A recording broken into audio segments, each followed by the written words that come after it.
is going to be, well, amazing. Well, it's been a wonderful day so far. There is a lot more to come here at Molokai. The doors open o'clock, expecting lots of people. It is free of charge, and it only runs till 4 o'clock this afternoon. Wait till you see what we've got in store next half hour. Ooh, what a tease. Thank you very much, Gary.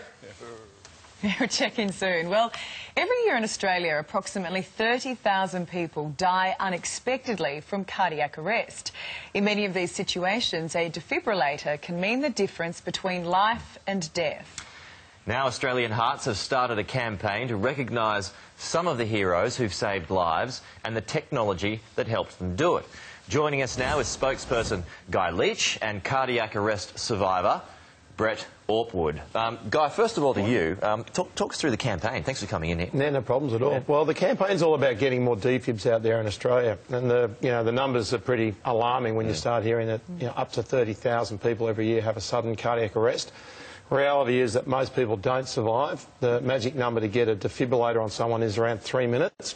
Every minute after that, you've got a less than 10% chance. And I've dealt with that myself. So with someone else having to do resus. So it's a big campaign. I mean, and we've targeted workplaces first. So it's not mandatory to have a defibrillator in a workplace. And to give you an idea of just sort of how this stacks up, ironically, you have to have a fire extinguisher in a workplace. Around 50 people a year die from fires in Australia, but 30,000. Sudden category, and you don't have to have a defib in a workplace. So it just doesn't make sense, does it? No. So that's something you would like to see, a defib in every office, public space in the country. And I think that, from the point of view of, if you can get a defibrillator on someone within 3 minutes, that the aim should be in this country to have a defibrillator near any Australian that's going to have a sudden cardiac arrest. And it doesn't discriminate in age. Like this week, there'll be 4 people under the age of 35 that'll have a sudden cardiac arrest and die. And that happens every week, and it's quite alarming. Yeah. Well, let's bring in Brett now. I mean, you know all about this. Brett, tell us about your story.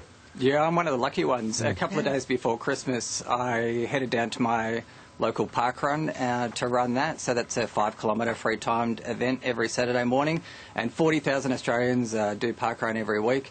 I was running that with my 8-year-old son at the time, and about 1 kilometre into the event, I had a cardiac arrest, so I fell to the ground. My heart stopped, and fortunately, what happened thereafter was the amazing thing. So, the event director called 000, as you should do, and then I had a team of 6 people, including a doctor, 4 nurses, and a policeman, who all got in and started to do CPR. Fortunately, we had a brand new 2-month-old defibrillator at the start line of the park run, and that was run down. That got there about 8 minutes later, and that was used to restart my heart. So my heart was restarted. It then stopped again. It was restarted by the defibrillator. The paramedics arrived at about 15 minutes, and I was transferred onto their defibrillator, and that was used again as well too. So I'm very, very fortunate to be alive, and it all comes down to having a defibrillator there, as well as a team of people who know how to do CPR. It was the effective CPR that got me through to the defibrillator. And Brett, I mean, how easy are these defibrillators to use? So if you were, out and about and you saw someone suffer a heart attack, is it easy enough to pick it up, or do you need to be a doctor or a nurse or have some sort of knowledge of it? They're designed so that anyone in the public can pick up and use them. So there's voice-activated prompts in there. Effectively, you open the lid and it tells you exactly what you need to do. So they're foolproof. Brett, what did that feel like? I can't remember any of the events. So the whole 10 minutes leading up to it, I can't remember any of that. So haven't really experienced that. Yeah. So, Guy, an example there, isn't it? Well, only last week I had a defibrillator that was used up at Noosa with someone running along the river's frontage there, and same thing happened. Dropped dead, and the defibrillator got used to bring them back. So it happens a lot. And the whole point of this campaign is that you want to sort of nominate heroes, people who have helped save lives.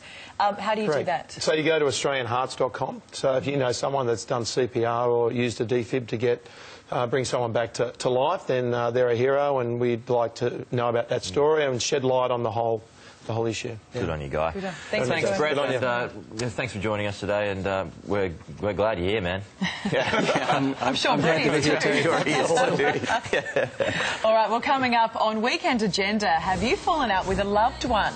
how to mend family feuds. And the natural spice that could be the answer for everything from a hangover to even preventing Alzheimer's. That's all ahead, folks.